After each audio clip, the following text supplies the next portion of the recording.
بسم اللہ الرحمن الرحیم۔ ایپسکس آن لائن سپورٹ پروگرام میں خوش آمدید۔ آج جو ہم سبق پڑھنے جا رہے ہیں اس کا عنوان ہے مسلمانوں کا قدیم طرز تعلیم۔ یہ آپ کی سندھ ٹیکسٹ بک بورڈ جمشورو کی کتاب کے صفحہ نمبر 7 پر موجود ہے۔ میں آپ کا معلم ہوں محمد احمد۔ آئیے اب بڑھتے ہیں مقاصد تدریس کی طرف۔ مقاصد تدریس میں ہم جانیں گے سبق کے مصنف شبلی نعمانی کے حالات زندگی اور ان کا ادب میں کیا مقام و مرتبہ ہے، اس سے ہم آگاہی حاصل کریں گے۔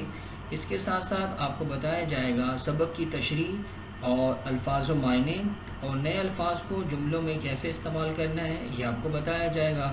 اس کے ساتھ افسانہ کی تعریف، دیگر اصناف میں اس کی کیا اہمیت ہے، اس پر روشنی ڈالی جائے گی۔ اب بڑھتے ہیں شبلی نعمانی کے تعارف کی طرف۔ مولانا شبلی نعمانی اردو کے وہ منفرد مصنف ہیں جنہیں جامع العلوم کا لقب دیا جا سکتا ہے۔ وہ ایک بلند پایہ مورخ، محقق، نقاد، ادیب، شاعر، عالم دین اور فلسفی تھے۔ آپ 1857 میں ضلع اعظم گڑھ میں پیدا ہوئے۔ آپ کے والد کا نام حبیب اللہ وکیل تھا۔ ابتدائی تعلیم اپنے والد اور مولوی شفیع اللہ سے پائی۔ تعلیم حاصل کرنے کے بعد آپ لکھنؤ گئے۔ وہاں پر مولانا محمد فاروق سے فلسفہ اور ریاضی اور ادب کی تعلیم حاصل کی۔ مولانا ارشاد حسین، مولانا احمد علی محدث سہارنپوری سے حدیث کی سند حاصل کی۔ اس کے علاوہ آپ نے وکالت کا امتحان پاس کیا اور علی گڑھ گئے، جہاں سر سید سے انہوں نے ملاقات کی۔ ان کی کتابوں کے اندر الفاروق، شعر العجم، موازنہ انیس و دبیر، اورنگزیب عالمگیر پر ایک نظر، الغزالی، المامون وغیرہ مشہور و معروف ہیں۔ تو یہ ان کا ایک تعارف تھا جو آپ کے سامنے پیش کیا گیا۔ بڑھتے ہیں سبق کی طرف۔ 145 تک، یعنی جب تک تصنیف و تالیف نہیں ہوئی تھی تو تعلم و تعلیم تھی، وہ عرب کی سادہ اور نیچرل طرز زندگی کے لیے موضوع تھی۔ علوم وہ تھے جن کو حفظے سے زیادہ تر تعلق تھا۔ بحث طلب مسائل بھی معمولی فہم کی دسترس سے باہر نہ تھے، اور طرز تعلیم تو بالکل وہی تھا، یعنی سنت و روایت، جو قدیم زمانے سے ان میں رائج تھا۔ لیکن 100 برس کی مدت میں تمدن بہت کچھ ترقی کر گیا، اور اسی نسبت سے تعلیم بھی زیادہ وسیع اور مرتب و باقاعدہ ہو چلی۔ اس دور میں جن علوم کو رواج حاصل ہوا وہ نحو، معنی، لغت، فقہ، اصول، حدیث، تاریخ، اسماء و رجال، طبقات اور ان کے متعلقات تھے۔ عقلی علوم کا سرمایہ وہ بہت کچھ جمع ہو گیا تھا، مگر رواج عام نہ حاصل کر سکا، جس کی وجہ یہ تھی کہ سلطنت نے اس کی اشاعت پر چندہ زور نہیں دیا، اور عام ملک کو کچھ ناواقفیت، کچھ مذہبی غلط فہمی کی وجہ سے فلسفہ و منطق کے ساتھ ہمدردی نہ تھی۔ اچھا، اس میں دیکھیے جو آپ کو نئے الفاظ مل رہے ہیں وہ سادہ اور نیچرل آپ کو پتہ ہے کس کو بولتے ہیں، قدرتی کو بولتے ہیں۔ اور اس کے علاوہ اس کے اندر آپ دیکھیں تو کچھ علوم کا ذکر کیا گیا ہے، جیسے فقہ آپ کو پتہ ہے ہم کس کو بولتے ہیں، ایسا علم جس کے اندر بتایا جائے دینی مسائل کا حل بتایا جائے، اور اسماء و رجال یعنی بتایا جائے کہ یہ حدیث کس سے مروی ہے۔ تعلیم کا یہ اچھا، اس کے اندر پہلا جو پیراگراف تھا اس کے اندر یہ بتایا گیا ہے کہ جو پرانے جو لوگ تھے، ہمارے جو آباء و اجداد تھے، وہ ان کی جو تعلیم تھی وہ ان علوم کے اندر ہوا کرتی تھی، جو کہ یہاں پہ آپ کو بتائے گئے ہیں۔ تعلیم کا یہ دوسرا دور عجیب دلچسپیوں سے بھرا ہے۔ دیکھو، ٹیکس سے دریائے سندھ کے کنارے تک اسلام حکومت کر رہا ہے۔ حجازی فتوحات کا سلسلہ اب رک چلا ہے۔ مفتوحہ ممالک میں امن و انتظام کا عمل ہو جاتا ہے۔ سینکڑوں قبیلے ریگستان عرب سے نکل کر دور دراز ملکوں میں آباد ہوتے جاتے ہیں۔ بہت سی نئی قومیں دلی ذوق سے اسلام کے حلقے میں داخل ہو رہی ہیں، لیکن اب تک اس وسیع سلطنت میں کی طرف سے کوئی نہ کوئی سررشتہ تعلیم ہے، نہ یونیورسٹیاں ہیں، نہ مدرسے ہیں۔ عرب کی نسل حکمران ہیں، مگر حکومت ایسی بے تعلق اور اوپری ہے کہ ملک کے عام اخلاق، معاشرت، تمدن پر فاتح قوم کی تہذیب کا اثر چندہ نہیں پڑ سکتا۔ تمام علوم پر عربی زبان کی مہر لگی ہے۔ ان سب باتوں کو دیکھو کہ علوم و فنون کس تیزی اور وسعت سے بڑھتے جاتے ہیں۔ مرد ہرات، نشاپور، بخارا، فارس، بغداد، مصر، شام، اندلس کا ایک ایک شہر بلکہ ایک ایک گاؤں علمی صداؤں سے گونج اٹھا ہے۔ عام تعلیم کے لیے ہزاروں مکتب قائم ہیں جن میں سلطنت کا کچھ بھی حصہ نہیں ہے اور جو آج کل کی تحصیل مدارس سے زیادہ مفید اور فیاض ہیں۔ اوسط اور اعلیٰ تعلیم کے لیے مسجدوں کے سین، خانقاہوں کے حجرے، علماء کے ذاتی مکانات ہیں، لیکن ان سادہ و بے تکلف عمارتوں میں جس وسعت و فیاضی کے ساتھ علم کی تربیت ہو رہی ہے، بڑے بڑے عالیشان قصر و ایوان میں بھی جو 5ویں صدی کے آغاز میں اس غرض سے تعمیر ہوئے، اس سے کوئی زیادہ نہ ہو سکی۔ اگرچہ اس وقت اس زمانے کا کوئی رجسٹر موجود نہیں جس سے ہم حساب لگا سکیں کہ فیصد کتنے آدمی تعلیم یافتہ تھے، لیکن تذکرے، تراجم، اسماء و رجال، طبقات کی سینکڑوں ہزاروں کتابیں موجود ہیں جس سے ہم صحیح اندازے کے قریب پہنچ سکتے ہیں۔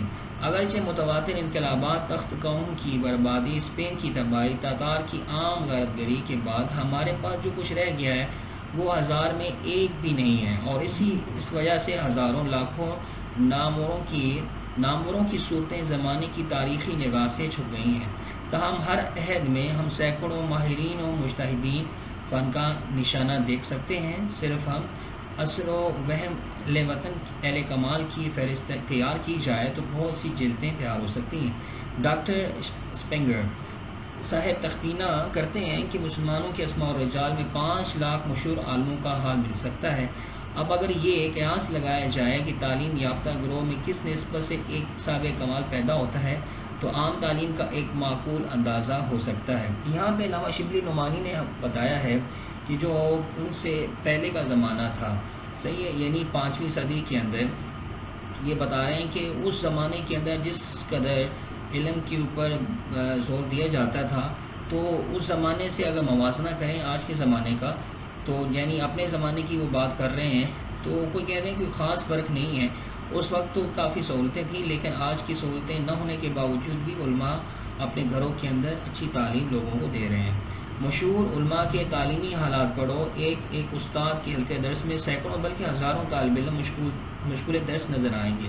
علامہ ذہبی لکھتے ہیں کہ زمانے کے بعض حلقہ درس ایسے ہوتے تھے جن میں 10,000 سے زائد دوادیں رکھی جاتی تھیں اور لوگ احادیث نبوی لکھتے تھے۔ اس بڑے مجمع میں 200 امام حاضر ہوتے تھے جو اجتہاد اور فتویٰ دینے کی پوری قابلیت رکھتے تھے۔ اس دور میں تعلیم کا مستند طریقہ وہی تھا جو آج مہذب ملکوں میں جاری ہے، یعنی املا، جس کو اردو میں لیکچر دینا کہتے ہیں۔ استاد ایک بلند مقام کرسی یا ممبر پر بیٹھ جاتا تھا اور کسی فن کے مسائل زبانی بیان کرنا شروع کرتا تھا۔ طالب علم جو ہمیشہ قلم و دوات لے کر بیٹھتے تھے ان تحقیقات کو استاد کے خاص لفظوں میں لکھتے جاتے تھے اور اس طرح ہر ایک کی مستقل کتاب تیار ہو جاتی تھی اور امالی کے نام سے مشہور ہوتی تھی۔ یہاں پر یہ بتایا جا رہا ہے کہ کس طرح پرانے زمانے کے اندر لوگوں کو تعلیم دی جاتی تھی، ان کو املا کروایا جاتا تھا اور وہ لکھتے تھے۔ اعلیٰ تعلیم کے لیے دور دراز مسافتوں کا طے کرنا، متعدد اہل کمال کی خدمت میں پہنچ کر فائدہ اٹھانا نہایت ضروری خیال کیا جاتا تھا۔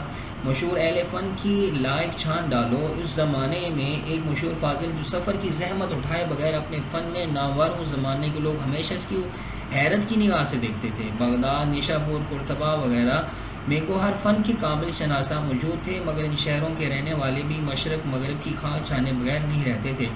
علامہ مقری کی تاریخ کا ایک بڑا حصہ انہی علماء کے حالات میں ہے جو اسپین سے مصر و شام و بغداد گئے یا ان مقامات سے چل کر اسپین میں داخل ہوئے جن کثرت اور جوش و سرگرمی سے تعلیم کے لیے ہمیشہ مسلمان سفر کرتے رہے ہیں۔ دنیا کی تاریخ میں اس کی نظیر موجود نہیں ہے۔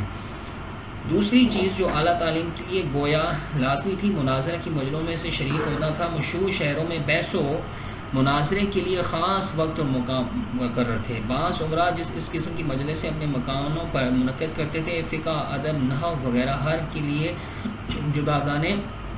جداگانہ مجلسیں تھیں۔ ان میں علماء اور طلباء دونوں شریک ہوتے تھے اور کوئی ممتاز عالم بحث کی تصفیہ کے لیے انتخاب کیا جاتا تھا۔ یہ جلسے جن میں زیادہ تر حق پسندی اور نصاب کا استعمال ہوتا تھا، معمولی نصاب تعلیم ختم کرنے کی بانسبت بہت زیادہ مفید اور پر اثر تھے۔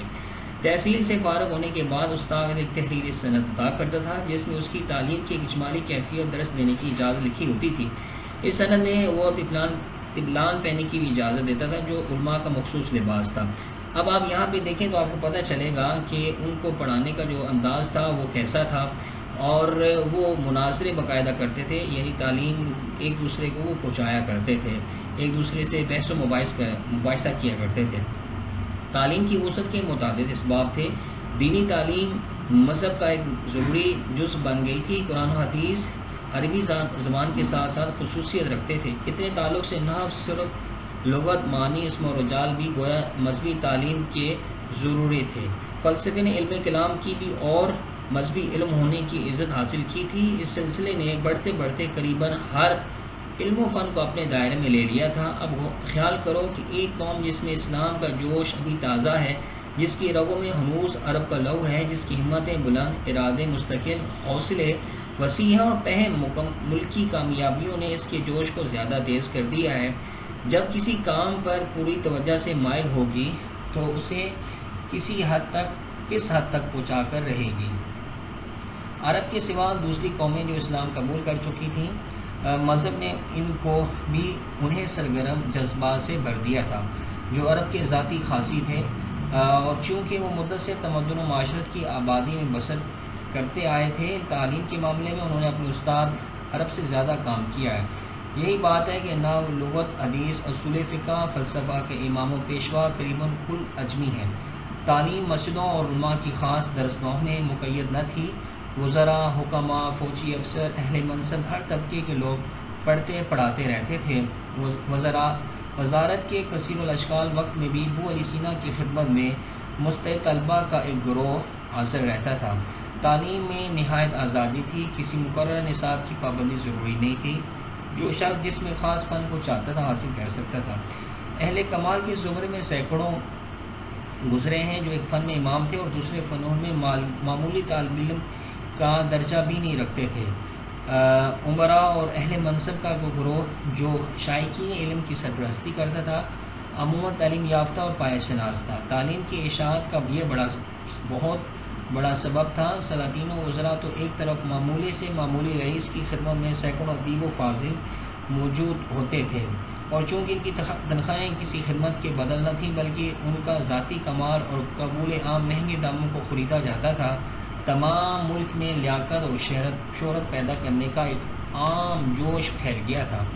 تصنیفات میں زور طبع کے ساتھ تحقیق و احتیاط کا لحاظ اس لیے زیادہ تر کرنا پڑتا تھا کہ جن قدردانوں کے سامنے پیش کرنا ہے وہ خود صاحب النظر اور نکتہ چین ہیں۔ اب یہ دیکھیے اس کے یہاں پر کیا پیراگراف کے اندر بتایا گیا ہے کہ یعنی جو بھی شخص ہوتا تھا چاہے وہ کتنا بھی کمال حاصل کرنا لے اپنے میدان کے اندر، لیکن اس کے باوجود بھی وہ علم کا جو ہے مشتاق رہتا تھا، یعنی اس کو شوق ہوتا تھا علم حاصل کرنے کا۔ وہ ہمیشہ ترجیح دیتا تھا کہ میں کسی نہ کسی طرح اور مزید علم حاصل کروں۔ اب خود آپ حساب لگائیں، یہاں پر انہوں نے ابو علی سینا کی مثال دی ہے کہ ابو علی سینا جو تھے وہ وزیر ہونے کے باوجود بھی جو ہے بچوں کو پڑھایا کرتے تھے، تعلیم دیا کرتے تھے، اور یہی وجہ ہے کہ ان کے سامنے ایک بہت بڑا جو گروہ تھا طالب علموں کا وہ حاضر رہتا تھا تعلیم حاصل کرنے کے لیے۔ تو اس سے ہمیں یہ پتہ چلتا ہے کہ تعلیم جو ہمارے جو اسلاف تھے انہوں نے کس قدر اس کے اوپر تعلیم حاصل کرنے کے اوپر زور دیا۔ وہ ایک ہی وقت میں مختلف میدانوں کے اندر ماہر ہوا کرتے تھے، اس پیراگراف کے اندر آپ کو بتایا گیا ہے۔ اچھا، یہ اب گھر کا آپ نے کیا کام کرنا بیٹا، اس کے اندر مسلمانوں کا جو قدیم طرز تعلیم ہے اس کا آپ نے خلاصہ لکھنا ہے اور مرکزی خیال لکھیں آپ اس کا۔ اس کے ساتھ ساتھ جو دوسرا سوال ہے کہ جو سبق کے اندر نئے الفاظ آئیں ان کو اپنے جملوں میں استعمال کریں، اور اس تیسرا سوال یہ ہے کہ صفحہ نمبر جو 11 ہے اس پہ جو موجود مشقی سوالات ہیں اس میں سے کوئی سے بھی آپ نے 3 سوالات لینے ہیں اور اس کے آپ نے جوابات لکھنے ہیں۔ تو یہ ہے آپ کا گھر کا کام۔